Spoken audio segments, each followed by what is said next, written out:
to USL Live and the Unified Skirmish League Season 53 preview show.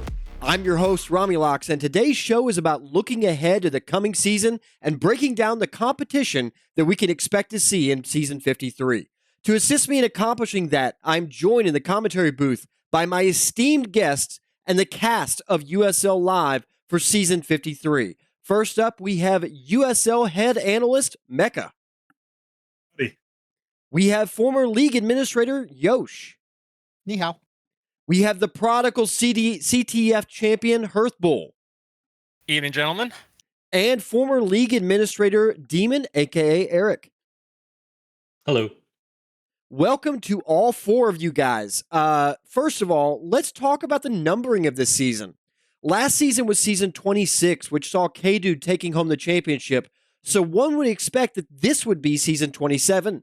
However, we had 26 seasons of USL in the Sony Online Entertainment days, and now we've completed 26 seasons of USL since the return of the game in Free Infantry. Game developers and league admins have since determined that we're going to be moving to a unified numbering scheme to make both SOE and Free Infantry USL part of the same record and history. What do you guys think about this new numbering scheme, and how crazy is it to think that we are in the 53rd season of an online competitive league in this game designed for 56K modems? Let's go to Mecca first. Oof. I don't know if I give a shit about either one. I think it might be easier to break it up because like SOE and Free Infantry are quite different, and there's a few years in between. But I don't have much issue with season 53 instead of season 27. That's fine. The other thing I would say is I've played, I think, like 50 of the 53 seasons. So it makes me feel real bad. That's fantastic. Yeah, I don't have too much to say. I mean, it's cool that it's been around this long. I mean, yeah, we've taken breaks, but we've always found our way back to this silly game that we play. No, it is crazy too. I mean, I'm with Mecca. There is a difference between the eras in this, but it is also really sad that we have been playing this game for that long. I mean, you look back and we started back when we were teenagers and we're still playing this now. Ugh. Yeah, I agree with everybody. It doesn't matter to me whether it's 53 or 27, whatever you want to call it. Again, the eras are completely different. People have evolved. Some people are still plumbers, splitter. But I mean, it is what it is. Yeah, guys, it's a great game. We all keep coming back to it. The allure is too strong. You just can't get away from the infantry. And it is exciting to see us in season 53. That's a lot of games played, and as Mecca mentioned and Hearth, some of us were teenagers when we started this, and here we are, fully grown up, or some of us anyway, and still participating. So I like it to keep going well into maybe we can make 100. Who knows? Over the past several seasons, though, we have steadily seen interest in the league increase, with a steady flow of returning players coming back to the game, along with a few new faces. Some rosters last season were almost able to support 2 full squads. In Season 53, we currently have 7 squads registered to play, and we were flirting with an 8th squad at one point. What is it about this game, actually, that kind of as we were just talking about, that keeps players coming back so many years later? And what do you see as the benefits of having 7 squads registered this season to play? I think what keeps people coming back is the chat system, and Sony kind of admitted that when they didn't want to sell anything to do with infantry because the chat system was so good and using EverQuest and shit. And everybody can be buddies, or you can hate people, and then you add Discord on top of each other, and it's just a big communication thing. You can talk to anybody at any point, talk shit, be friends, chit chat, whatever you want. And I think it's like a community feeling, as much as people don't want to fucking admit that. I think that's what it is, because you're playing the same people and you know the same people. And as far as new people coming in, I think once people actually give a chance to the other zone, like once CTFers came into skirmish, they're like, oh, it's actually not bad. I like it. And then you saw a lot of skirmishers in CTF this season too. Like Mountain ran his own squad, Ernie was his co-captain, Eric ran his own squad, Yosh was co-captain for like a week. There was a bunch of SK Infusion, and I think they'll come back too. Because it doesn't matter what zone you are, it's still infantry. It's the chat system and the top down, and it's kind of effortless. And so I'm glad to see a bunch of squads, and then I'll touch on the 7 squads real quick. I think it's great. We'll touch on the playoff format later that I don't necessarily agree with, But 7 squads is great. It gives us, people to have buys, which I don't think is bad.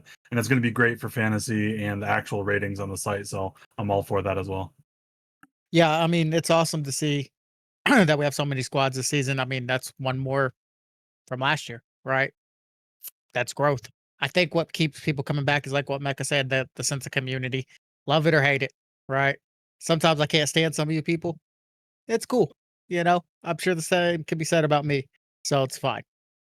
But at the end of the day, we just like playing the game. And that's what it comes down to. And I think you're seeing that reflection in the number of teams. I mean, we almost had an 8 team that almost got off the ground. And that would have been awesome to see. Imagine us with 8 squads. Who would have ever thought that? In Right? 2025. Yeah, exactly. Right. So I think it's a good thing and hopefully it keeps on growing. Yeah, I don't know how you can say having 7 squads is a bad thing. It shows growth for the league. You've got hopefully a bunch of new players, like Axie's now bringing even more CTFers over, which is always a good thing. So hopefully they adapt to the zone and they actually like it. I mean, it's a completely different beast as opposed to CTF, but it has its own ways of skill expression over here and its own sense of fun. So hopefully they put their biases aside and just jump right into deep in a pool and enjoy it for what it is. So, and I think Yosh and Mecca are completely spot on. It's the community. You guys have made an art of hating each other one season and then playing with those exact same people the next season. So, and you guys have been doing this for how many seasons now? So, we might as well we have to love it in order to keep doing it that way. What do you mean, you people, Yosh? Anyways, no, Mecca and Yosh are correct. It really is the community. It is so much fun to troll people, and that's honestly what keeps me coming back. And again, with 7 squads, it shows nothing but growth for the league. It's awesome to see returning CTFers, new CTFers, and then of course the standard people coming back and playing again. Yeah, I think that there's a quality to this game that's like Cheers, a place where everybody knows your name kind of quality. It is like however many years later you come back and it is the same cast of characters, and it makes you happy to see that it's like visiting an old friend. I also think the gameplay is addictive, and the combination of the community and the addictive gameplay. I think that's why we're still here, and I'm looking forward to season 53 again. It just doesn't get old, to be quite honest. So let's see here. To quickly run down tonight's show, the panel is going to discuss the squads currently signed up to play in season 53. We're going to analyze the rosters, take a look at standout players, and discuss the potential lineups for each team. Following that discussion, we're going to rank order these teams, number 1 through number 7, and take the average score of each of our votes to create the USL Live Season 53 Power Rankings. Then we're going to look ahead at week 1 of the season and do our best to predict how those games will unfold. But before we can get in any of that, we want to talk about season 53 and what players can anticipate to see with respect to the format of the regular season games as well as playoffs. And to make those announcements, I am privileged to welcome in our special guest, our very own newly minted league administrator, Fausto. Fausto, welcome to the show, my man. How are you? I'm doing well, Rom. How are you doing, my friend? I am doing so very well. We have season 53 coming up very shortly. We're bringing you on to talk about when is the season starting? What can we expect this season? How many games are we going to playing? How many games are we playing? And what's that schedule going to be? I think we're going to be doing that live tonight, if that's right. Talk to us about that, and what do we have in store for this season? Sure. Thanks for having me on here, first and foremost. And I do want to thank my deputy administrators for the help setting this up. Our goal and our initiative this season is to be very transparent with the community. And I'm not too sure, Ron, maybe you can chime in, but I don't think this has been done. What we're going to be doing today is showcasing the randomized generators for both the schedule as well as the map pool for the season. Yeah, I don't know that that's ever been done live. Well, I'm excited for it. The goal is here is to for the community and the squads and the captains to feel comfortable with what we're doing here, right? Going into season 53, it's been a big change from season 26 to 27. Now we're at 53. I know you've just discussed that with the panel there, but let's kind of kick it off. So, as I've posted in the previous week or so, our season 53 will begin June 15th. And the reason for June 15th is because we've worked hand in hand with CTFDL, and their playoff/champ game will be June 8th. And so that gives us a full week for everybody to reset and kind of divvy up into the squads they're going to be playing with. So the actual forecast is going to be a start date of June 15th. The captains have been polled, and we will be taking off. And the only week we'll be taking off midweek or mid-season is going to be July 6th. That's going to give way for July 4th festivities with the players and their families. Fantastic. And Yep. I do agree. We will continue through the month of July, and we will round up with the final week of the regular season being August 3rd. Okay. And we will conclude August 10th with playoffs and champ match. That'll give us go ahead. So final week, August the 3rd, and then your playoffs begin immediately thereafter on August the 10th. Is that right? Yes, sir. That is correct. Are we doing all the playoffs August the 10th, in the whole gamut? Yes, we are. We are going to do quarterfinals, semifinals, and champ game August 10th. That is correct. All right. That is correct. And so the thought process here is that we've talked about shortening up the season, elongating it, and we're going to stick to a 7-week regular season. Okay. And when you include the playoffs and champ, that'll be an 8-week full-on from start to finish season. Right. Our goal is to have every squad play each other once. That will be the format throughout the regular season, and one squad will get a bye every single week. We're not going to do double headers anymore. The reason we chose not to go that route is because we would have had an interesting, elongated schedule to the tune of, let's just say, 13 to 14 weeks, and we wanted to stay away from that. Yeah. Right. So we're going to just do a fresh 8 weeks in and out, and I think it's the fairest of them all. Right. Do you want to get into our squads next, Ron? We can talk about the squads a little bit. Absolutely. We're going to do that here on the panel here in just a moment. But yeah, let's talk about the squads that we have for the season 53 and get these at least ordered here. Sure. So the squads that we have actually coming in, which I appreciate every squad that's part of season 53, we got Birds, Dark Slayers, Out for Blood, season 27, This Is Fine, Weaponized Autism, and V2. Those are going to be our 7 squads going into season 53 of USL. All right. So what is this this website you're on? This is going to random generate. Is that how we're doing this? So all I've done thus far is I listed out the teams in no particular order. Mm-hmm. Right? If you see there's 7 squads. I'm going to go ahead and click save here. Right? And I'm going to go ahead and click regenerate. What this is going to do is it's going to go ahead and convolute everything and spin it around and create a schedule for us in the format that we're looking for. All right. Worthy of 7 weeks. So here we go. Randomize the schedule. Here we go. Here we go. It's loading up. There we go. All right. So perfect. So I'm going to scroll down a little bit. I'm not going to get into every single match. Excuse me. This will be posted publicly on the USL site as well as probably Discord in the next few days.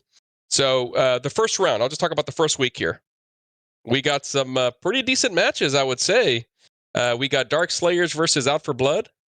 We got Weaponized Autism versus Season 27. V2 versus Birds. And This Is Fine will get the first week bye. Okay, first week bye for This Is Fine. Interesting. Yeah, gonna be some games already in week 1. And then, do you mind scrolling down? We see all the way through. Sure. We got rounds 1 through 7 there.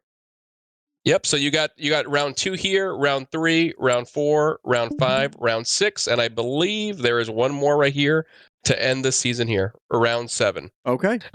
So this is going to be for the regular season. Now, I'm sure people are wondering kind of what the playoff format's going to be.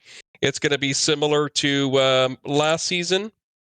Okay. So what's going to happen is the main difference between the prior season and this new season is that not all squads will make playoffs. Okay.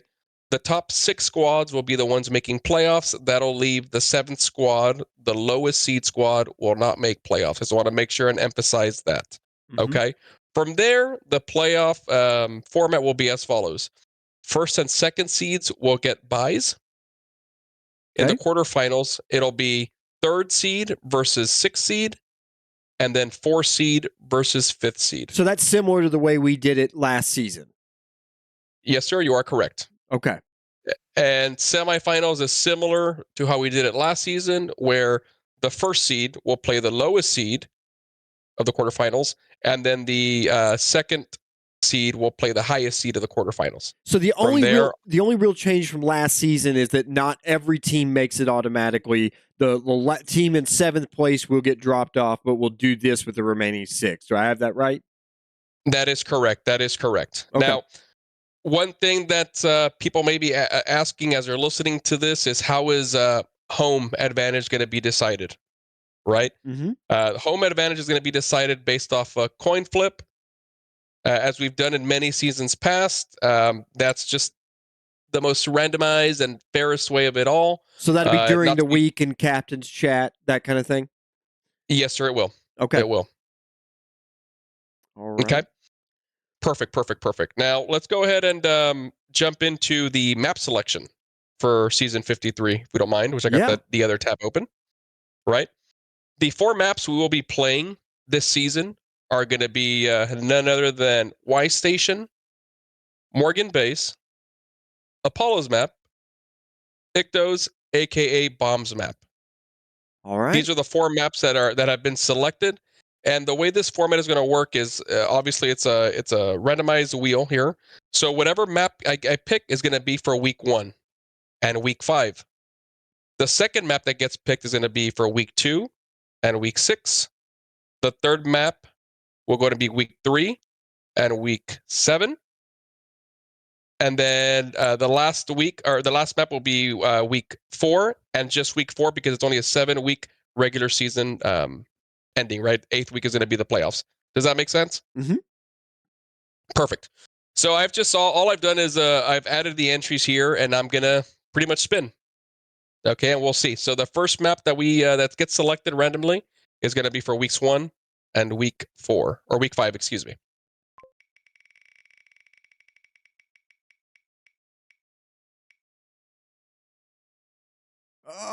Morgan Base. There you go. Is this it? Oh, that was so close. Morgan Base.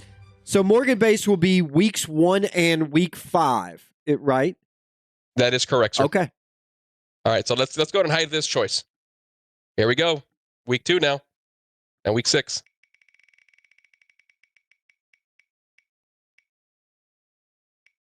Nope. Oh, Y Station. Yeah, the 2 new maps. Interesting. The 2 newest maps. Okay, so hopefully our squads go ahead and get some much needed practice on there. So Y Station will be weeks 2 and week 6. Yes, sir. Okay. Last 2, here we go.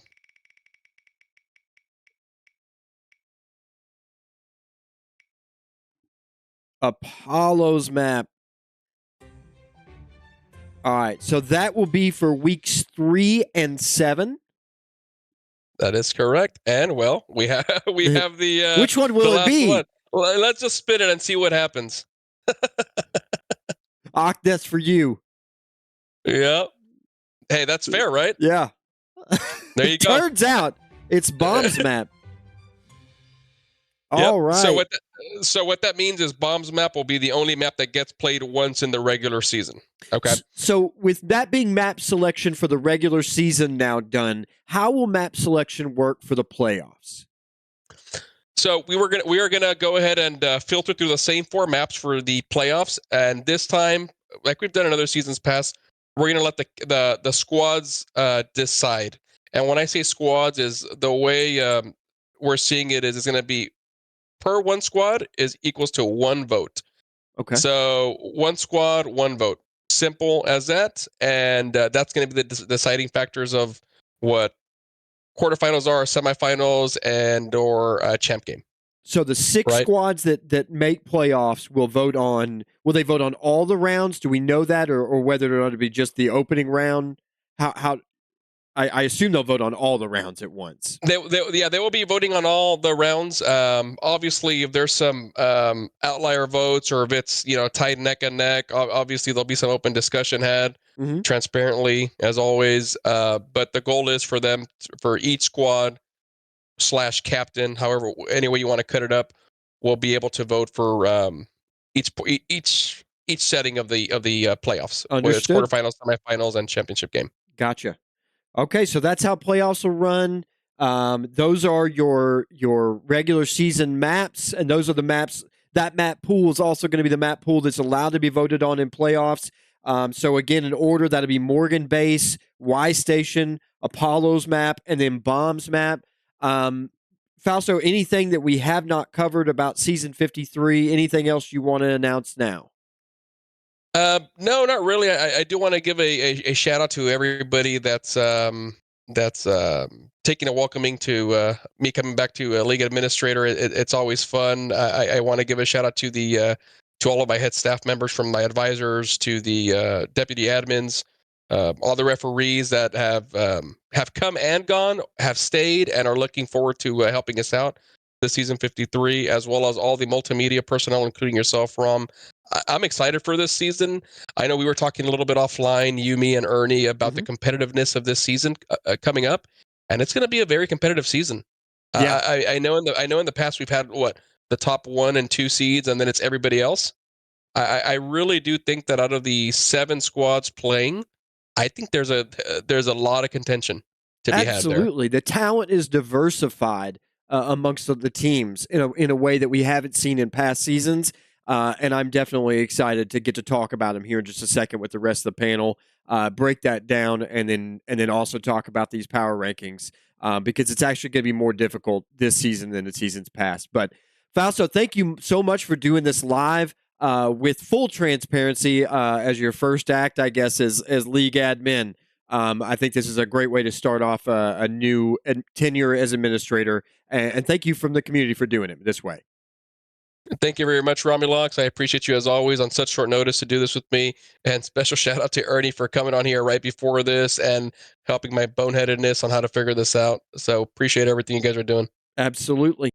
Thank you again to Fausto for joining us to make those announcements. I know there's always been, there's already been, I should say, a lot of thought and consideration that's gone into preparing for this league to be a success in this season, and want to make sure that we extend our sincere appreciation for the efforts of the staff in making this league possible.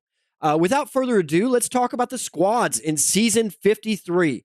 Rosters are accurate as of June 9th, 2025 at 8:30 p.m. Eastern. Going in alphabetical order, let's start out with Birds.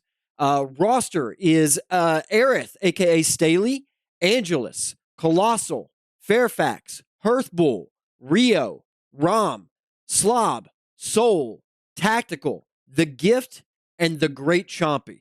Mecca, take it away. Yeah, we're not going to sign numbers already, but this is my favorite for the regular season crown, at least. I mean, obviously they're going to contend for a title too, but I think they're going to get they're going to be the best squad during the regular season. Their activity is great. I know last year in KDU they hardly beat at all because they were all stuck in silver lobbies and Marvel Rivals. But now that they're like active again, I think these guys are going to be really hard to take on. The addition of Chompy and I guess Herthbul are huge. I know Angels isn't really playing, so I don't really want to talk about him. Other than that, it's kind of the usual crew. So the chemistry's there. Chompy seems to fit right in. He's vocal. He's a shot caller. I think Chompy's gonna have a great season this year. Probably gonna be in the contention for deadliest unless those 18 nerfs go through. But other than that, not much you can say. It's the same squad. They've won multiple championships now. They should be in the finals contention. Yeah, I mean, this is probably the best team. That Mecca said it correct. They have solid leadership.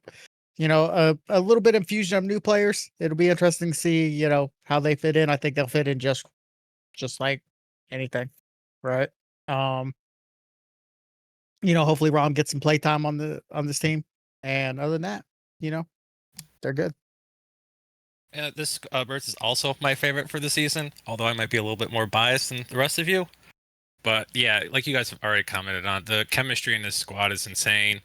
Chompy and I have kind of fit in very well, especially Chompy on his AT. And like Mecca already alluded to, AT is going to get nerfed, but I think Chompy will do very well and adapt otherwise. So I know we're not given a number, but I'd see us going all the way. My question is, will Soul show? Maybe if he can play Heavy Ripper. But other than that, same cores together. Legacy and Staley back in the mix, and recruiting Hearth and Chompy seem to have bolstered these guys' activity. Not sure if it's the new maps in play, but they've definitely been more active than they were last season, which is good to see. My projected lineup for these guys, and it's interesting because I don't know if Fax is going to swing back to Marine or if he's going to full-time med. Same with Staley. Both. Staley's more flexible than Fax. He can play a lot of support classes. But my projected lineup right now is Tactical, TG, Staley, Slob Med, Fax Med, Rio LMG, Colossal, and then Chompy as AT with Soul/Hearth as the other possible 8. You might see Staley sub out and just stick to Med this season. So a lot of flexibility there. Player to watch for these guys is Chompy, especially on the AT. It's nice to see somebody else actually putting in the effort to actually master the class, and I think given the right direction with the K-Dude guys, he's going to be a beast. Yeah, I see slight differences there, but I'm with you on most of it. I think Aerith and Fairfax do end up being the medic duo. I think that you have Colossal, Rio, Soul, if he shows, Tactical, TG, and the Great Chompy as your starters. I also see Angelus and Herthbul clearly have a role here as potential starters because let's face it, Soul is not going to show a good portion of these games, if at all. And so I think Herthbul for sure could end up being a starter on that roster in that sense. And I think that looks like a really good squad. I think over the course of the season, they'll just get better too. I think TG is most likely leading the squad, but Tactical will always get in there making the calls. I think your deadliest member of the squad is probably Rio, aka Legacy. I mean, we've seen what he's able to do even in returning form the past 2 seasons, and he's only going to get better. Your X factor on this squad is definitely the Great Chompy because we saw the end of last season how much better he got towards the end of the season, and I think that if he continues that trajectory, he's going to be dynamic for this squad. He's going to start getting kills and ended up in the top 3 of a star-studded cast. So sky's the limit for him, and I see him being the X factor here. And then they have support players they can play. If Soul shows up, he's a very capable Ripper, actually, but I think Tactical can play a lot of versatility for them in terms of switches if they need to make any. Let's move on then to Darkslayers. Roster for Darkslayers. We have Brillheart, Chuck, Daddy, a.k.a. Manu, Dead, a.k.a. Abath, Ender, Fausto, Head, King, Phony, Sabotage, Typhoon, Uni, and X5. Go ahead, Mecca. Darkslayers is going to be very interesting for me this year. Going into last year, I thought they had basically a straight up trajectory. They took Birds or whatever the hell the squad was called 2 seasons ago to like I think it was 1 kill in the semifinals on EC. And then last year they looked like V2 against them in the playoffs. So I don't know where they're going to end up because they've also lost some talent. Yes, they've added Sabo, and Sabo is obviously a great killer, but they also lost Kaga and Shasta, and Havoc as a med. So overall skill level, even with the addition of Sabo, I think they've decreased. So I think it's time for people like Ender to show up more often. Maybe Chuck gets in a few games. I know he's been practicing other squad or other classes other than Ranger, thankfully. Like, look what's done for Chucky or Chompy already. So I foresee them being mid-table. Maybe be able to cause a few upsets, but I do think that they've definitely decreased in the talent. So hopefully they can, kind of lean on their chemistry to keep them in a lot of games this year. Yeah, I mean, this is like Mecca said, they gained Sabo, and it's gonna be interesting to see how he fits into this lineup. He's a very, very aggressive guy, and this team is more known to be passive. So I'm really looking to see how they kind of make that happen. They're missing a second med. Is it going to be X5? Is it going to be Chuck? Is it going to be Dead? Somebody's got to step up for Havoc, right? I can't wait to see if they're going to try and change style to accommodate Sabo, or if Sabo's going to fit into their style, or if it's just not going to work. Yeah, I agree with that. I also have mid-table. Again, and you guys already alluded to it, they lost a decent amount of talent over the offseason, and they only picked up Sabo. So overall, I think they're going to be weaker. Again, they've always kind of devised these plays. I'm not going to say they're campy, but a little bit more ambush heavy. So it'll be interesting to see how they incorporate that on these new maps, especially with the new Molo map.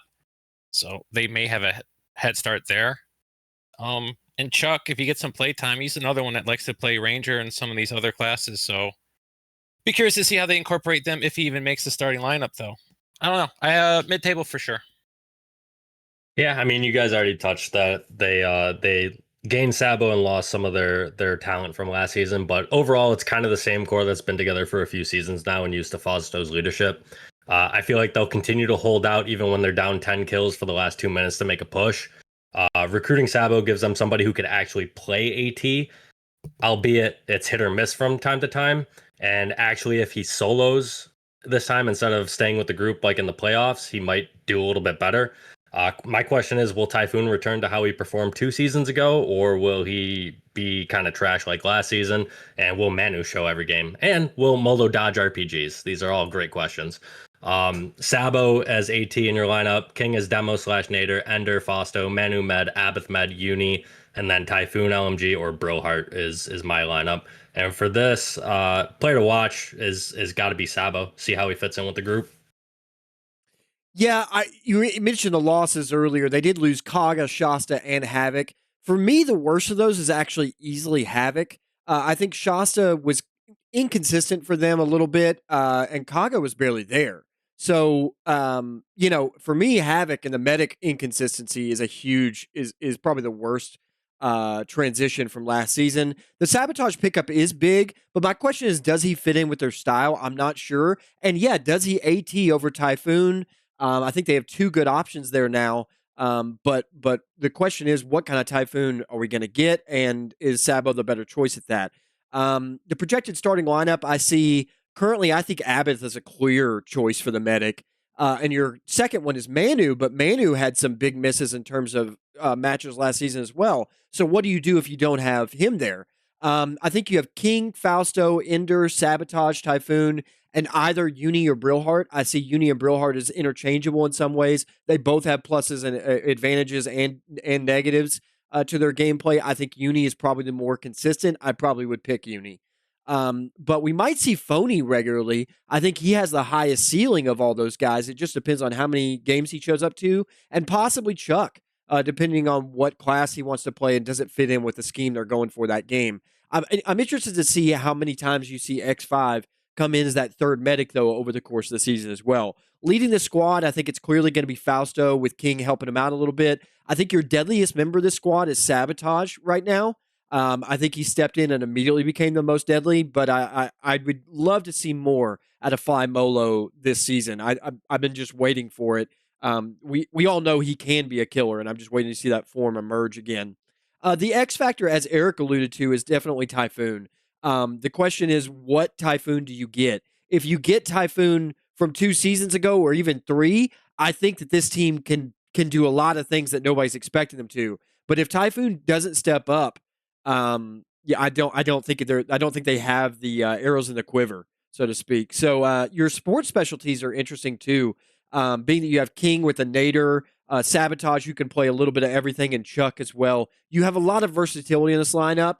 It's just a matter of who shows up and can they use it. And the biggest question is, who are the medics stepping out there on week 1? So with that, let's move to our third squad. We have Out for Blood next. The roster for Out for Blood is 1, a.k.a. Hop, Apollo, Bad, a.k.a. Mecca, Eso, H, a.k.a. Flo, JJ, a.k.a. Jim, Leak, Mosh, -0, Shasta, Samara, a.k.a. Danny, The Mountain, and Victim.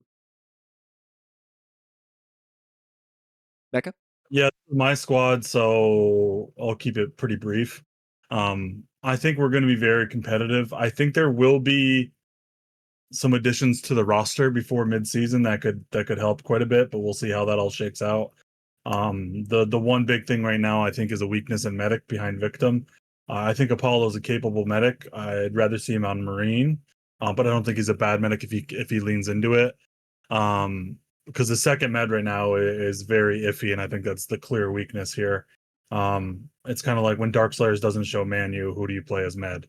So I think there are very similar situations, except I think OFB has significantly better firepower. So I think they can play well, and I think we will have potential for upsets this season because The top end of this lineup, I do think is very, very good, with especially with the addition of Leak, Danny, and Shast to kind of shore it up. From the lineup from last week to this week is already leaps and bounds better. So I would look for OFB to challenge any squad any week, kind of on any given Sunday, as Splitter would say. But unless they get that second med, they'll probably fall short. Yeah, like Mecca said. Well, I got a question, Mecca. Are you gonna? How many weeks are you gonna miss out of the season? I know you were gonna be gone a little bit. Is it gonna be 2 or 3? At least the first 2, but we play V2 third week, so it would be 3 max, so it's kind of irrelevant that third week. Okay. That makes a little bit of a difference, because this roster is top heavy, right? You got killers and, Mecca, ESO, Mountain, those guys are your heavy hitters. You got complimentary pieces in Leak and Danny, which, good guys, man. I tried to get them to squad with me this season. They hate me though. So, they didn't want to come play with me. It makes me feel bad. But their That's actually medic what they told me. department, yeah, I understand. I hate myself sometimes too. Their medic department, pretty weak though, right? Is Victim gonna med? I was told that he wasn't gonna play this season. And if he doesn't show up, then you got Neg and Apollo. Apollo's a capable medic, and Neg, he's hit or miss. It depends how many coolers he's been in, how many Zimas. uh, you know, uh, it, the struggle for this squad is going to be that 5th or 6th Marine, right? If Danny doesn't show up, if Leak doesn't show up, then you might have to play, you might have to play Flo, or you might have to play Jim. Are those guys going to be able to come in and kind of hang with them?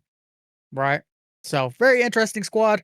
I wish they would have told me that they were making this, and I probably would have been a part of it, but that's another story for another day. Wow, are we gonna tell Bird that you're already trying to jump ship? It's kind of Nah, harsh, Yosh. No, I'm with Bird this season. No, but I think Mecca, your squad's definitely going to be competitive. But as to you guys both pointed out, it is very top heavy. Your second medic spot's definitely the weak spot of the squad. I know as the squad was forming, we kept questioning like, who the hell are they going to get for medics? Because again, you guys got the killers, you just don't have the supporting cast.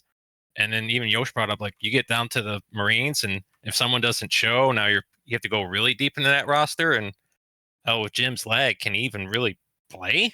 I mean, I guess we'll have to see, but definitely right now, mid-season table, but definitely depending on when, additional pickups or roster cap gets increased, that kind of stuff, could very easily improve and rocket up the table. I mean, my real question is, will Negi shit wins for you guys? I mean, let's be real. Yosh kind of already touched on it. How many coolers in is he going to be? Everybody's already touched on it. The glaring weakness is the medic department. Yes, Apollo is a capable med, but he's really got to stick to it and kind of adapt, especially with kind of I don't want to say necessarily conflicting play styles, but ESO's super aggressive, SV's super aggressive, Leak is kind of in the middle, Mecca's in the middle, Shasta's super passive. Like the med's got to get used to each of their players' play styles and see how it all comes together. I think with Mecca leading when he returns from his vacation, these guys will look completely different from the first 2 weeks. It does suck that, Mecca's gonna miss I think weaponized autism and DS matches, which are games that they could win with him leading. But I mean, my lineup for these guys is ESO, LMG, Mountain, either AT or Marine, Leak, Marine or LMG if ESO wants to hop off, and Mecca, Shasta, Evil Med, Victim Med, and then either Samara or Hop, whoever's really kind of the hot hand. I think you guys go with that one. Yeah, I think additions to the roster, as Mecca alluded to earlier, is what's sorely needed for this team. You need one, maybe 2 more people, but one in particular, and we've all said it. It's the medic question. Victim and Apollo, I think, are clearly your best medic choices right now. But honestly, I would want to free up Apollo to be able to play Marine and to be able to come in as a ninth man. I think Victim is fantastic right now, in the best form of his entire infantry career, and you'd want to supplement that with somebody that can hold pace with that. Particularly maybe a more offensive medic, because Victim is so defensive. I see right now ESO, Mecca, Leek, Shasta, Samara, and the Mountain is your starting 6 Marine category fighters, I guess I would call it. With Flo as a very capable 9th man, but I would like to see Apollo shaken up so that you have Apollo and Flo you can sub in as needed. I also would like to note that if Jim can play, he is getting wildly better season by season and holding his own with some super veteran Marines. The guy is actually really good at the game. Leading the squad, I see Mecca, the Mountain, kind of a combo of the both of them. Maybe the Mountain makes more leading and Mecca's the backup. I don't know what internal squad dynamics are there, but I think both are very capable of doing it. And if one of them goes down, you still got hopefully the other one up. And I think that boasts for their ability in battle to hold the tide and to fall together or push together if they're winning. Deadliest member of the squad, I think, is clearly ESO right now. He's their lead Marine, and you need him to perform week by week. Your X factor, though, is Danny. Last season was not Danny's season. I don't think anybody would say it was his best season. But at the same time, we've seen a lot of promise from Danny. None more so than Yosh. I think Yosh lives in the promise of Danny, and I do want to see that come to fruition for him. And I think we've seen Danny in the top 3 in past games, and I would like to see him perform at that level for this team this season. Your support specialties, you've got the Mountain, you've got Flo that can play a solid ripper, and of course Mecca who can swap. You've got a lot of versatility. I think everybody has said it. You're top heavy. Your top Marines are very good, but it does drop off at the end. And the question is, who do you have as that medic core? But I see you guys capable of a whole lot. So let's move on now to our 4th team is Season 27, the aptly named Season 27. The roster there is CC, Champion, G, a.k.a. Splitta, Iron, Kevin, Machu, a.k.a. Kaga, Mercy, Money, a.k.a. Bax, Nosekeeper, Pister, Simp, a.k.a. Havoc, and Sav. This is probably the most interesting squad to me because if their absolute best lineup shows, I think they're clearly going to be in the champ game, probably favored to win. I just think the issue is I know Sav's not going to be super active this season. Kaga's always hit or miss. If Champ's on WoW or PoE, and then Nos, who the fuck knows? So once you take out, basically your top 4 players, essentially, what do they do after that? They look like cocaine without ESO, Mecca, Mountain, which obviously kind of got embarrassed in the finals. So we'll see what happens there. I see their squad changing a little bit throughout the season too. I think there's going to be some people benched, especially late season. Maybe it'll be after the roster lock, so it won't matter. But if they show their top players, these guys are going to be killers. I think Birds probably still wins regular season, but if they show everybody, I think they could easily win a ring this season. Yeah, I mean, this is an interesting team. It's pretty much a mismatch or kind of a matching of squads, right? Pister's done a good job in recruiting, but he's lost a lot of his activity, right? That's a big problem for these guys. I haven't seen him SB very much without NTs. Is activity going to play a factor? If Nos and Kaga and Champion and Sav all show up, right? Who's going to bench? Right? Is Splitter going to bench? Is Kevin going to bench? Right? Somebody can't play. You got 2 solid meds and Havoc and CC here. And Iron. What is Iron going to play? Is he going to play med? I assume so.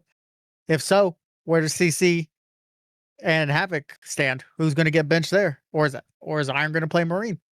A lot of interesting questions are going to show up in this team. And I look forward to seeing how Pister manages the roster because he lost some valuable pieces. Yeah, for them, this season is just going to come down to 2 questions: who shows up for him on any given night, and who benches. Oof. Because it's a lot of talent to manage, and I'm pretty sure some of these players may not be happy getting benched, especially in the games that they view as important. Like, why are you not putting me in the game against versus Birds or Out for Blood? And then people might get a little butthurt about that, thinking that they're, much better player than they actually are, especially people that put money on it, like Splitta. So, Sorry. oh, sorry. Yeah. So, I guess it's going to be curious to see, especially because you guys are also touched on. I think the regular season for them is going to be very different in the playoffs because, like you said, Sav might just show up for the playoffs if he shows up at all. So, be curious to see what the answers for this season 27 squad turn out to be. Yeah, I mean it's hard to count any squad that Sav is on out, and Iron of course, and Chris and all that. I mean, my question is, will Nas report in, or will we have to call a wellness check on this guy? Did he get kidnapped by one of those goth Tinder dates? I gotta know. Will we see Iron Marine if CC and Havoc show? I think the answer is yes. I think that's the best option, especially if like Chris isn't going to show a match, or Kago or Sav aren't going to show matches. I think you plug Iron in as a Marine to fill in.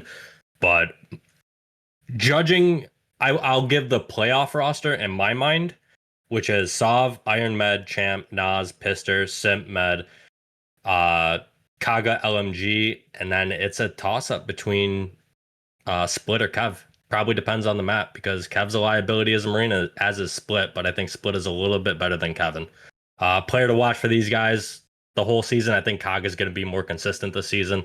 So I think he's going to be putting in work on that overpowered LMG class. Yeah, the projected lineup is an interesting one to discuss because I see what you guys are saying. Currently, I had CC and Havoc medics, but I think Iron easily plugs into that easier with Sav, Iron, Kevin, Pister, Splitta, and then Bax is what I had. But I think any game Kaga shows to, I think he plays over Bax. And then the same goes for Champion, but everybody said it. Who do you take out after that? Is it Split or is it Kevin? I have no idea. And I completely agree with Yosh's point that this is an interesting season for Pister in managing expectations and attitudes, and like these guys all are going to expect to play, and if they don't play, I don't know what's going to happen there. That'll be interesting to see. I think Pister's obviously going to be leading the squad. I think your deadliest member are Champion or Sav, either one if they show, but you have a possibility of neither one of them being there. Your X factor is to a similar degree the attendance of Champion and Kaga.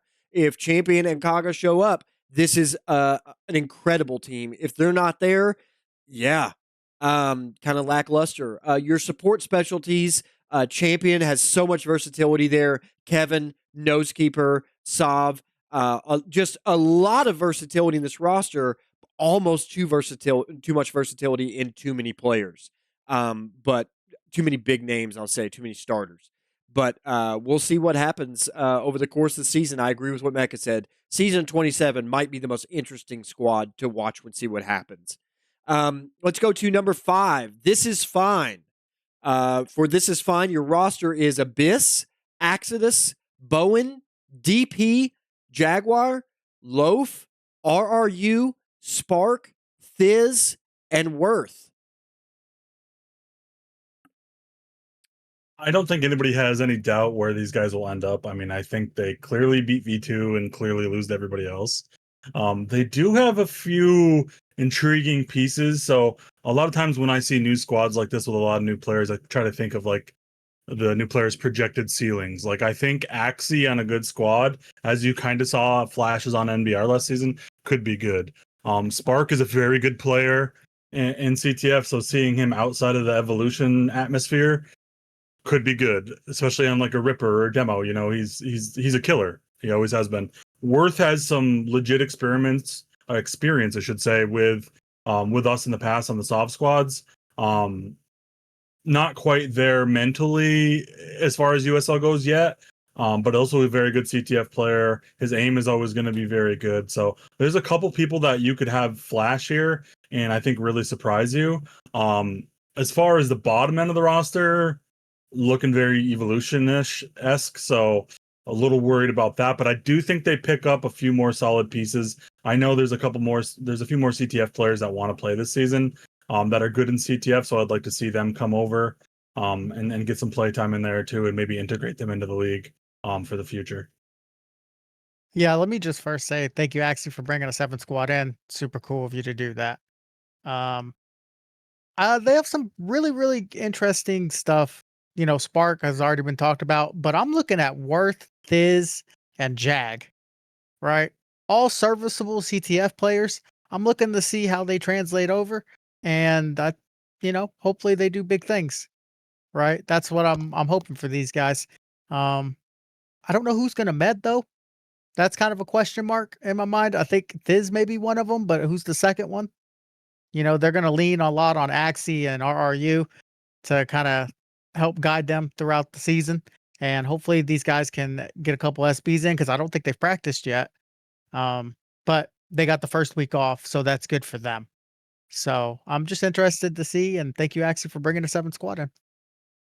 It's going to come down to just how much these guys are going to practice here. And Grant, I know the CTF season just ended, which is probably the excuse why none of these guys have SB'd yet, but I'm pretty sure the first 10 SBs or whatever for these guys are just going to be rough because even their top end guys in Axie and RR, they're not exactly innocent or not prone to controversy.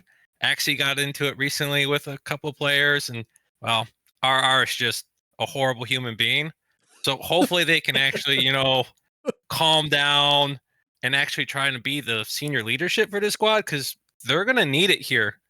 It's going to be new maps, especially that they're going to walk in blind, and hopefully they can get some patience to lead these newer guys like Jaguar and Loaf. I don't know. Yeah, Big Loaf. Yeah, he's going to need to be big for this season, but I think they're going to come up short. Yeah, Herth, you actually touched on it.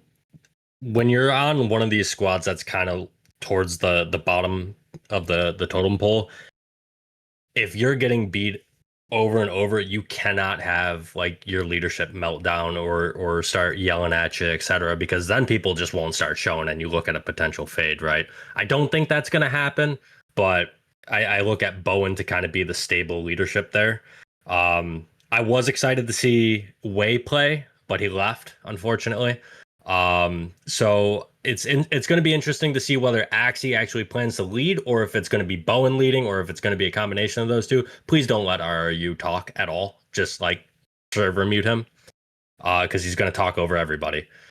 Like Yosh said, these guys are blessed with the first week bye, so they can actually shift their focus to getting some scrims and getting some chemistry down and figuring out who's going to play what. I would like to see Axie play LMG instead of Ripper.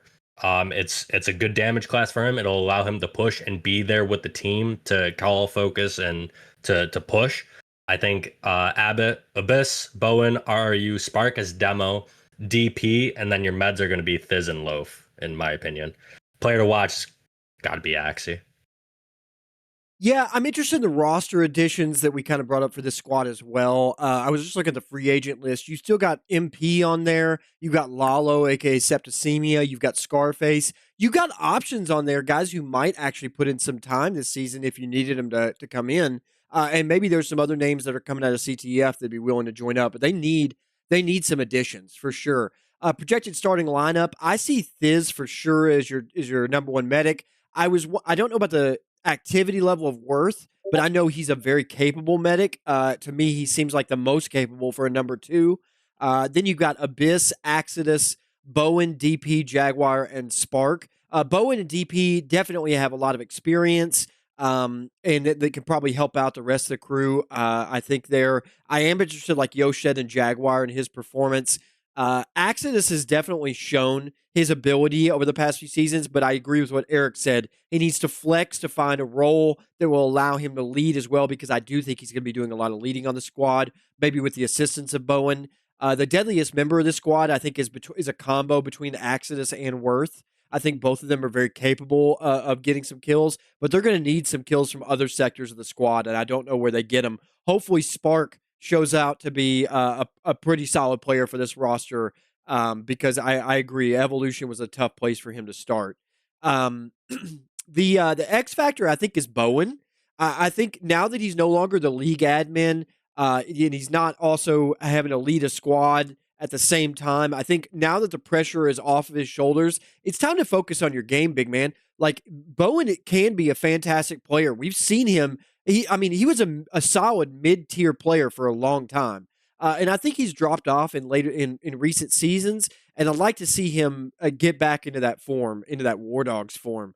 And his team's going to need him to do it for sure this season. Exodus and Spark both provide some support options. So I see some options for this team, but they need more pieces to be a complete roster right now. Otherwise, I do think it's going to be a rough season as of right now. But looking forward to seeing Abyss as well. I think Abyss will come back into form over the course of games. He just needs some play time, and it looks like he's going to get it on this team. And I'm looking forward to seeing that. Abyss used to be a very, very quality player at SOE days. With that, let's go to V2. That is our sixth squad in a league. V2 is sporting a roster of Cannibal, Karatank, Enemy, Eva, Ghost, Cal. I can never say the names, so we just say Llama. I am main as you, Llama. Melantho, MTR3, SK, aka Jake, Smackrock, and that dude. Mecca? Llama in a zoo. Yeah, it's llama in a zoo. Thank you. you. Llama in a zoo. Yep. This is gonna be. Let me choose my words here. This squad might be worse than Evolution. I don't really know who leads for them. I think Mike C does, but he seems to kind of just give up and just kind of run it down mid a lot. Which Evolution was doing a lot towards the end of the season, but a lot of times they at least try to set up something early. I don't know if they do here. I think activity might be an issue, although it looks like they've picked up a few nice pieces. As far as activity goes, Cal tries really hard in CTF. He just won a ring as an SL. I don't think I would stick Cal as medic. It doesn't seem like that's his class. I would just stick him at Marine or LMG or something like that and have a couple other people med. I think Llama could end up being their best Marine on the team, but I also think he would be their best med. So I think Llama's the big question mark on this team, what class that you play him at. And then you have kind of the X factors like Karatank and Melanto, and what by X factor I mean, which personality they decide to play with that week. So I think they do need to pick up a few more people. I'd like to see maybe Joe or MP or one of those guys to kind of just fill out the roster. Maybe after Bax gets benched week 1, he'll finally go back to V2. So he doesn't have to give Ava back his $400. Other than that, I think it's kind of predicted where they're going to end up. I do think that they're going to be worse than This Is Fine. So this is probably the team that misses the playoffs. Let me first say thank you, Mike C, for bringing this squad into the league. I'm interested to see how Karatank plays. He's fresh off of a championship where he had over 100 deaths in CTF, but still won the game. Can't do that in USL and win the game here, bud. So we're going to see how he translates, especially, VT hasn't been the most active in the time I've seen him SB. It's been with a lot of NTs. So they got a rough week 1 draw, but there's some hope here. Maybe Mike C can pull it together. You just got to pull it together for one game, Mike C. I think it's really just going to come down to whether this squad or This Is Fine ends up being the bottom of the league. Because I keep looking at this roster, and other than a couple players like Llama and Mike C for doing the service of actually bringing the squad, the rest of them, it's just, you kind of already know they're going to be not great. So hopefully they just manage to overperform here and there and hopefully bring themselves a win. I mean, there's not really much else to say because, like you said earlier, Cal's been playing medic a lot in pub, but I think at this point he might be one of your better fighters on the team. So just put him at Marine, and with the volatile personalities of Karatank and Mel, it's going to be interesting to see if they even manage to last the whole season. Mike C is back, and he's manned the harpoons. And he brought the one and only CT into the fold. Is CT going to be on his meds this season? Time will tell, No. man. Yeah, he'll probably be completely unhinged. And then Mel, that's a random pickup. I'll FaceTime you right now, bruh. But I mean, to me, the starting lineup is Ghost, Smackrock LMG, that dude anything but med, please. MTR3 is Nader, Eva med, Mark the Great, aka Cannibal, is med. Llama in a zoo as a Marine, and then your last spot is going to be CT or Cal. Both, either one is as a fighter. Player to watch, as Mecca already said, it's got to be Llama. He's by far, at least skill wise, maybe not knowledge wise yet, their best player. And he's got really good streams. It's just the awareness that he's probably not going to pick up while being on that squad. Yeah, I'm with everybody else in terms of your view of the squad. I'm just hoping for some individual success over the course of the season. We'll see if it actually happens. I see that dude and Eva as your medics right now. Maybe they sub in somebody else. We'll see. I think there's a lot of players on this team that could play medic, but I think you got to get some good Marines out there, and you have limited options in that department. I am interested, like everybody has said about Karatank and how he performs over here. He'll be probably the number one name I'm watching on this roster. I think Enemy is a very capable Marine as well. A few seasons back, he played very well in some games, kind of shockingly well. But then he also went AFK for an entire game, which wasn't helpful. Ghost, he's kind of bit off a lot here. We'll see what he can do about keeping this team together and keeping attitudes in check. Jake, of course, I'll talk about here in a second. Smack Rock and Llama are the other two I would expect to see in the starting roster. But I'll be very interested to see Cal as well. I not a name that was on my radar before you guys were talking about him, but I'm very interested to see the transition from CTF for any player. Leading the squad, I think, is going to be Ghost. I think I'll be curious to see who's on voice comms over there. Deadliest member of the squad, I think, is Jake. Unquestionably, Jake. Jake honestly is a tier above every player on this roster, maybe 2 tiers above. And so I'll be interested to see if he stays, honestly. X Factor on the squad is Karatank for sure. If he comes in and plays well, he's got a big attitude, but my understanding is a lot of his gameplay, he tries to back that up. We'll see if he can make the transition over here with the same kind of mentality. And then support specialties, you're kind of limited to just MTR3 with the Nader. I think that there's a lot of limitations on this squad, but hopefully they grow as individual players and maybe we see some dramatic improvement or some shocking performances, maybe even an upset win over the course of the season. I think that's the best they can hope for right now. Moving on, our last squad for season 53 is Weaponized Autism. Your roster is Astro, Bonds, Chica, Draco, Ice, Ninja, Pandy, Professor Bird, aka Big Bird, Stoink, Sloppy, aka Noir, Spoils, Stavadine, Trax, and Yosh. Mecca? This is another. I kind of lump these guys in with Dark Slayers. I think they'll end up mid-table, but they have enough veteran leadership to pull off maybe not a huge upset, but maybe take one off of the 3 or 4 squads above them. I think they probably split with DS during the regular season. I don't think that would shock anybody, but I think they have enough leadership. And if you get a good game out of Pandy, even though LMG 27's gone, so no more 30 kill game for him. And if maybe you get Ninja to show, I don't see why these guys couldn't upset or keep games very close versus the top teams, at least in the regular season. In the playoffs, that I'm not sure of, but I think these guys will be better than people think they will be initially. I'm really looking for Draco to pop off this season as well. I think if Draco's your 3rd or 4th best Marine, that's a good spot. I mean, he was showing flashes on Evolution last season, losing every game by 100. So I'm sure he's glad to be on a team with a little bit more stable leadership. So I'm really looking for Draco to pop off this season and kind of return to that old Warhawks form. Yeah, this is my squad and we suck. Enough said. Hurt to you. Damn, that quick? That's Okay. it. All right, can I sum it up the same way, Yosh, or you want me to go a little more detail? You do what you do, big dog. No, again, I'm really looking forward to seeing how well this squad does during the season, because I think it's another one where I look at the names and, yeah, there's definitely some talent there. I mean, you've got Stav, you got Yosh on a good day. Draco, now that he's out of Evolution Hell, hopefully he can actually get some fresh air and start doing some decent things.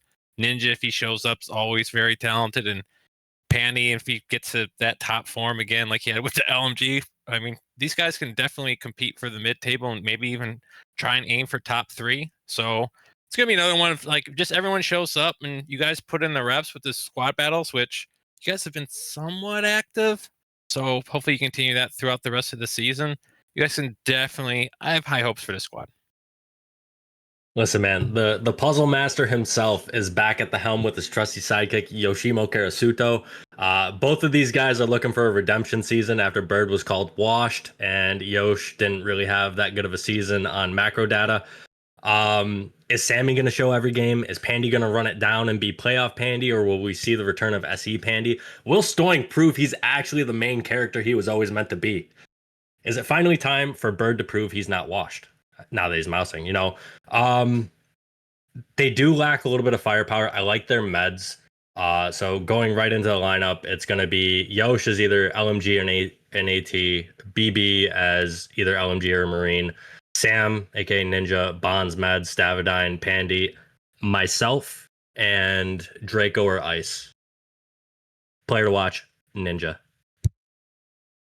Did you just sign for this team? Did I just miss that, Eric?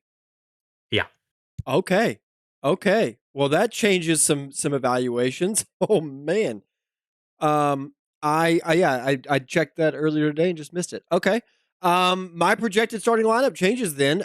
Bonds and Stavadine, classic medics. You got really good medics starting out. I think you got Draco, Pandy, Bird, Stoink, Yosh, and now I would add Eric. I had Ice in that role, but I think he gets knocked to the ninth man, which is a fine position for him. If somebody's missing, I think he fills in very well. It's Ice or Stoink. I'm not really sure. It kind of depends on who you want to play. I think Ninja gets put in that roster anytime he shows up. But the question I have is how often is he going to be there right now? Noir is a very capable third medic. And yeah, I think that would be I think that turns into a pretty fantastic starting 8. The question is, does everybody make it every week?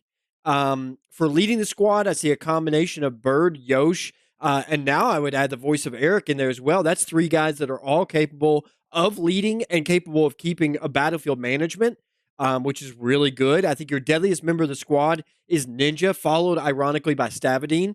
I would say Eric is in that lineup now as well. Your X factor I have is Draco or Stoink. I'm kind of cheating putting 2 there. I think what Mecca said earlier is exactly right, and I think Hertz mentioned it too. Draco deserves a chance to flex. And when you're the number 1 Marine on your team, expected to put up big numbers, you don't really get a chance to do really much of anything else other than fight for your very life. And I think right now he gets a chance to kind of show what he's capable of, get a few law snipes, be the distraction. And I think Stoink, Eric was exactly right. His main character syndrome coming in here. He never looks at his health as he's charging, but that's typically because he's hitting the bullets. If he could do a little bit of both, he would go such a long way. Stoink has a high threshold, but just very low situational awareness. But if he'll work on that this season, he could be a very capable Marine to start for the squad. Support specialties, Ninja gives you a lot of options, and Eric coming in now as your AT option. You guys have a lot of ability to keep track of the battlefield, to know where all the players are, and to set up accordingly. And if you play it intentional like that, I think this team has a lot more of a higher threshold than maybe people give them credit for just on roster looking alone. So I'm looking forward to Weaponized Autism as well. So now that we've gone down the squads, let's get our power rankings going 1 through 7. So we're going to go around the table with each panelist, listen to teams in rank order 1 through 7. Again, we'll take the votes from all 5 people on this panel, then average them together, and that will result in the power ranking position for each squad in season 53. Mecca, if you want to give me your 7, if you don't mind. Yeah, so I'm going to go 1 Birds. 2 season 27. 3 Out for Blood. With the addition of Eric, 4 Autism. 5 Dark Slayers. 6 This Is Fine. 7 V2. I have Birds, season 27, Out for Blood. I'm gonna give it to Dark Slayers right now. Let's see. I'm gonna do V2, this is fine, and weaponized autism last because we're just gonna fall apart. We may not even make it. Okay, to the let league, me get those again. So I got Bird season 27 out for blood. DS. Who's your fifth? DS. I did Dark Slayers. This is fine. V2, weaponized autism. Okay. So weaponized autism is last for you. 100% their last. Okay. Herthbul, go ahead. I've got Birds, then season 27, Out for Blood, Dark Slayers, Weaponized Autism, This is Fine, and then V2. And I have Birds, season 27, and I'm going to explain why here in a second. Weaponized Autism, third. Whoa. DS, fourth. Out for Blood, fifth, because Mecca misses the first 2 weeks and they play DS and Weaponized Autism. Okay? Then you have This Is Fine and V2. Okay, so you have weaponized autism third. Whoa. So Yosh are seventh, Eric has them third. What a change here. Okay, I'm going to go Birds first. Season 27, Out for Blood, Dark Slayers, Weaponized Autism, This Is Fine, and V2. So I think, well, okay, so Birds are clearly, let me go ahead with this. Birds are clearly the number 1 seed. Number 2 is clearly season 27. Number 3, I think by votes, is Out for Blood. Number 4, by votes, is DS. Number 5, sure? I think so. I've got DS fourth and 1, DS fourth and 2, DS fourth and 3. Yeah, 3 are having fourth place.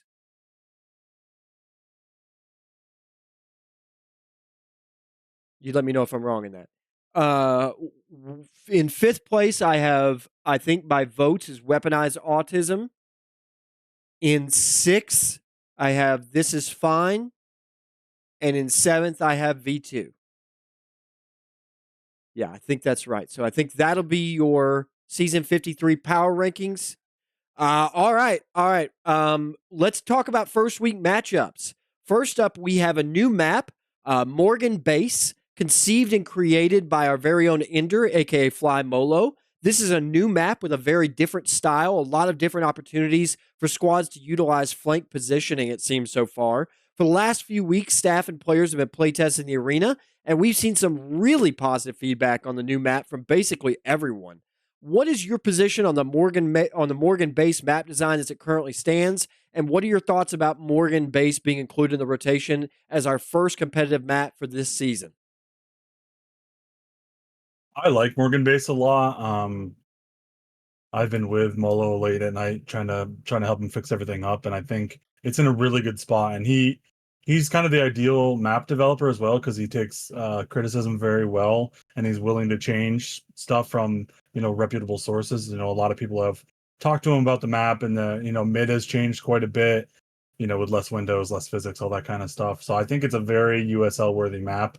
I'm very interested to see how it plays out in an actual game, because obviously people play a lot slower on Sundays than they do during the week for whatever reason. So that'll be very interesting. But I do have high hopes for this map, and I think it will be heavily used in the rotation going forward in USL. It's a fun map. Thank you, Molo, for making it, putting the time in. It's because of our great community that we have new maps all the time. So I just want to shout out the whole community. Thank you guys, man. Without you guys, we wouldn't have a league. We wouldn't have new maps and new stuff to do. We may not always agree on stuff, but I do think that everybody puts in, the time. So, but as far as the map goes, it's super fun. I think it can and probably will be a little campy. There's a lot of places to hide on this map, and I don't think games are going to play out the same way scrims are going to, sadly. If they do, this map is going to be a joy to watch. If it doesn't, though, you're going to see a lot of camping. You're going to see a lot of hiding, and it has a potential not to be very fun. The sides seem pretty balanced, but I know everyone's talking about the campy. It does seem that way, but when you're pushing under the river due to the vision down there, it seems like it's easier than just kind of death ball push on the south side. I mean, this really is a map where south is king. You really do not see the north side of this map at all. So it's like just the uncharted waters up there. So I'll be curious to see as it gets more playtime in official matches whether squads actually venture up there. The map seems plenty big enough, just especially since he expanded and got rid of all the walls and the inner windows in mid. So it's almost no reason to even go up there at this point. But it does seem, I do like it. It's very balanced. I don't know about the baselines though. The bases themselves already have 3 exits, so they seem a little superfluous. Curious to see whether he could just remove them or not, but I'm sure testing will continue to prove that right or wrong. So just to address the map, the baselines in general were put there specifically for Axis' coding. Do I necessarily agree with like the spacing of them? No, because I agree with your point. Like the bases themselves were set up perfectly to not really need them. But again, because of the scripting needing that terrain for the script, that's why they were put in. Also, the vision that you mentioned, I know MP is going through fixing the vision, so some of that might get fixed on the south. Also, I would hope to see the red dot from the casting couch get fixed because that's tripped me up a few times. Yeah. However, I'll see y'all at the casting couch. It's a fun map. Yeah, I've got limited playtime. I've been kind of doing some other things, focusing on work, but returning to it, I played it a couple times. Really enjoyed it so far. I do, like I said, I like the flanking potentials for squads. And I'm interested, Hearth, what you just said about North is kind of a vacuum that nobody visits. I'm very interested to see if that gets changed on Sundays because there's a lot of opportunities up there. There's a lot of map on the north side of this on this map, and I'd like to see some teams utilize that, particularly teams that want to draw in a squad and not have to face them immediately because you know you're going to get a fight if you go south. So we'll see about that. For week 1 games that are going to be played on Morgan Base, let's chat those out real quick. First up, we have Dark Slayers versus Out for Blood. Talk about a week 1 hit. I know we won't be there, but I think that with the addition of Leak, Danny, and Shaz, we have enough depth. I think that we take this game.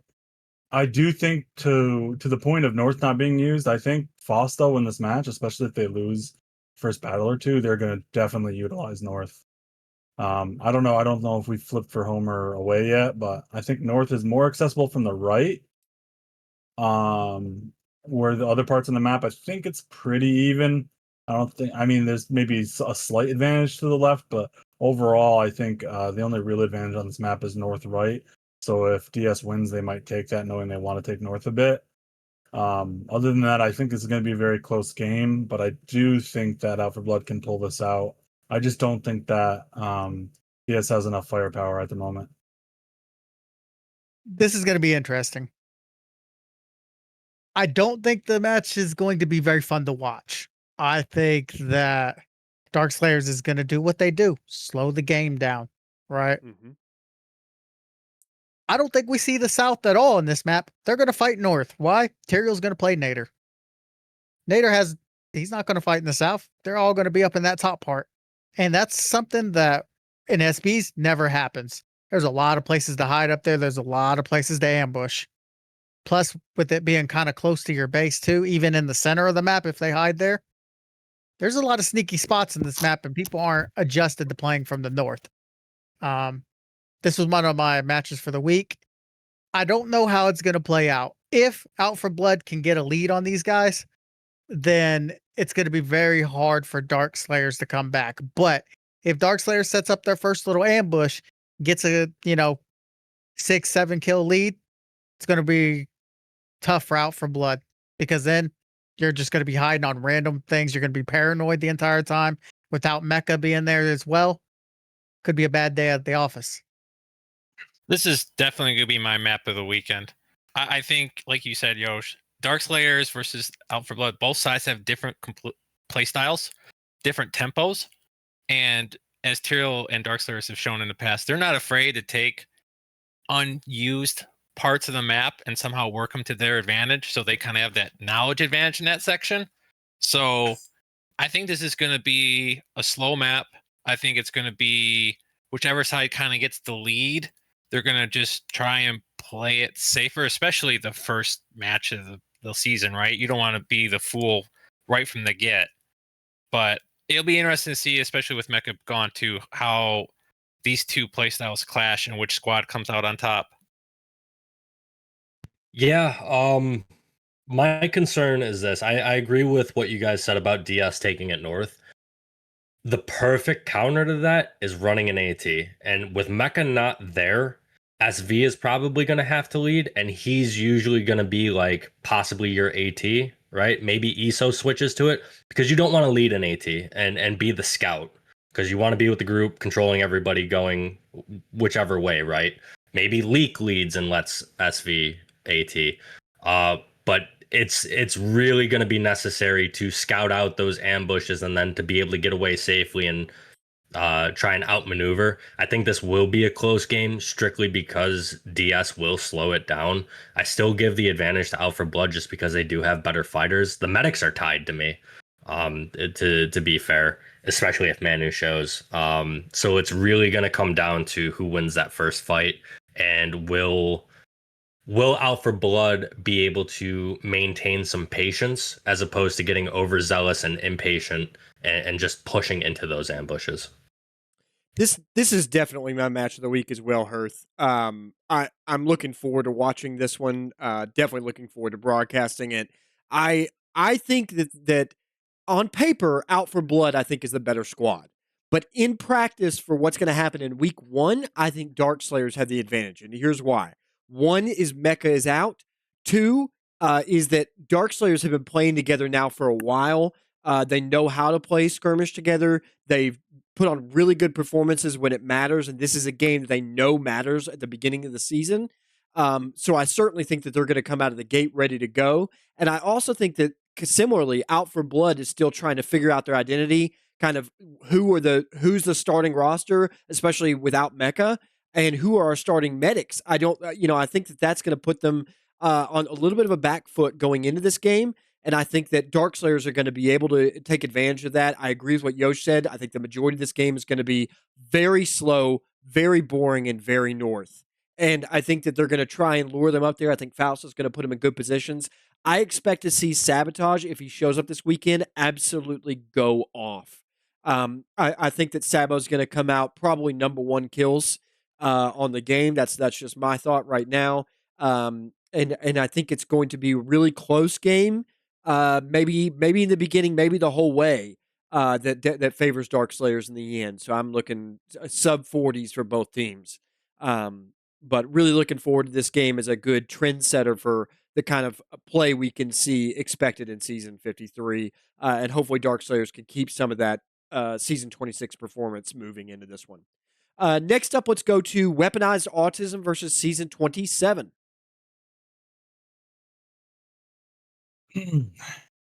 I'm going to be controversial here. I don't think Champ, Nas, Kaga, or Saab shows to this. So I think that Weaponized Autism is going to steal a win. I think they're going to play North, like Yosh and Eric were just talking about, and I don't think Season 27 is going to be ready for it. I think Eric AT is going to feast on this because the one way to beat Season 27 is have a good soloer. And I think if Eric can AT solo, I don't think they can handle it as well. Because if they do, you pull off Splitta to go handle the solo or something like that, and then you don't have as much firepower on main. So I'm going to take the upset here, and I'm going to do Weapon 27. Weapon 20, you mean Weaponized Autism? You just comboed the names. Yeah. I love We're it. fusioning right now. I like the it. season of autism, the season of autism. Esther, hit up Bird. It's time to fuse. Yeah, I don't know what the Puzzle Master has in store for this match, to be honest with you. A lot of it's going to depend on who shows for both teams. Is Sammy going to show? Right? He's a huge one of my favorite people to play with in this game. For season 27, are the boys going to show up? Is Kago going to be at the buffet? So who knows? Is Sav going to be there? Is Nas going to be there? Is Champ going to be there? Me personally, I hope not. Right? I don't want them to show up. Guys, stay home. You don't need it. It's the first week of the season. It's regular season. It doesn't matter. Give this one up. They've got this. They'll handle it. Yeah, I think. Okay, Yosh, really? I guess that's one way to try to beg for a win. But I think it just comes down to who shows up for season 27. If they don't have like the AA team show up, I think it's going to be potentially a pretty good match there. Hopefully Bird can figure out the puzzle, put together some good plays, and get you guys to a victory. But then again, if season 27, if Champion does show up and Nas comes back from the dead or whatever, you guys might be in a little bit of trouble. But again, it's I think it's just gonna be a good experience. You get the trouncing out of the way early, and hopefully you can get some new experience for the rest of the season with that squad, especially with Eric now joining it. That should be a good addition to the crew. Yeah, I mean, if everybody shows for season 27, they're gonna win. There's no doubt in my mind about that. No sugarcoating it. If Sov, Iron, and all them are, even if it's just Sov and Kaga no show, we have a chance. Chris is great, but Split's pretty heavy, man. So it's gonna be very interesting to see if we can pick him off and just win by numbers. But again, it's gonna be Sov and them if they show and they win. I agree with everybody else. So you're saying there's a chance? I am. I think better's odds are that season 27 takes this clean and away, but there is a shot for weaponized autism to win this. Eric joining now is a huge factor, particularly at the AT. I think this is the game for him on AT. Ninja, if he shows up, man, the combination there looks really good in terms of a fighting lineup. For season 27, you guys have said it, Nas, Kaga, Sov, Champ. If those guys aren't there or any combination of two or more, this is definitely a shot, at least for weaponized autism. But Pister is still the captain. He's still got Kevin. He's still got Splitta. He's got Havoc. Like, he's got the traditional pieces. So it's definitely still going to be competitive. But I don't think this is going to be the match of the week because I do think season 27 right now are going to win pretty big in my mind. But it could be the biggest upset of the season if WA can come away with this. That would be enormous way to start season 53. So let's go to the final game, which will be V2 versus Birds. Yeah, it's gonna be bad. I predict a 120 kill win by Birds. Oof. That's all I got. Yeah, I don't think there's really much to say on this one. It's going to be a match, and it's going to be a bloodbath. Pick Chompy for fantasy. He's about to pop off with 40 kills as AT. Nerf AT. Good fantasy Nerf tips LNG. there. I don't disagree at all. I think Chompy is going to destroy. I'm interested. I'm just interested to see with V2. Can you show 8? Who are the 8 you decide to play? If so, and do you guys have fun? Do you end up walking out of there not furious and logging out immediately, or mid game? And if they can do that, I mean, I think the season only gets better from here. You had a rough draw here. I mean, you got a couple teams later on that are going to be really tough as well. But hopefully you can use this game as a springboard to say, hey, we stood our ground a couple of times. Now let's play a team that's more our style. So this is actually, I think, a plus for them in a way to start a season. But they're going to have to rise to the challenge and at least show they got a little bit of metal over there. But I do think Birds take the win. And then This Is Fine is going to have a bye week. So they will play their first game in week 2. Any final comments from the panelists today on anything that we did not mention here today? Yeah, I got one thing. Go for it. The CTF Players League is coming back. Form squads, you get to pick your own team. It's not going to be a draft league this season. Shut so up. Make sure you sign up. Right? Let's get some squads in, and I think it's going to be after USL. So they're trying to get ahead of it right now. But Good it's idea. awesome. Yeah, it's a great idea.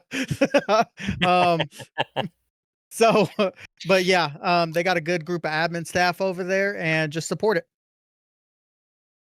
All right. Yeah, Herthbul is a co-admin. No, couldn't pay me enough for that. Any other comments? Anybody else? All right. That'll do it for the panel today. Just a reminder that it is not too late. If you managed to stick it with us to now, it is not too late for you to sign up to play in Season 53. If you'd like to sign up to review rosters, match statistics, and other league information, we ask that you please visit the website at uslzone.com. If you aren't a regular player of Infantry, there are a host of game modes to enjoy. We would encourage you to give this game a try. It's available right now on Steam by searching Free Infantry or download and play at freeinfantry.com. Thanks to our executive producer, Military Police. Thanks to my co-hosts for today. That'd be Mecca, Yosh, Herthbul, and Eric, with a special guest appearance by Fausto. Thanks to each and every one of you all for listening. This has been Romulocks, and you've been listening to the Season 53 preview show on USL Live.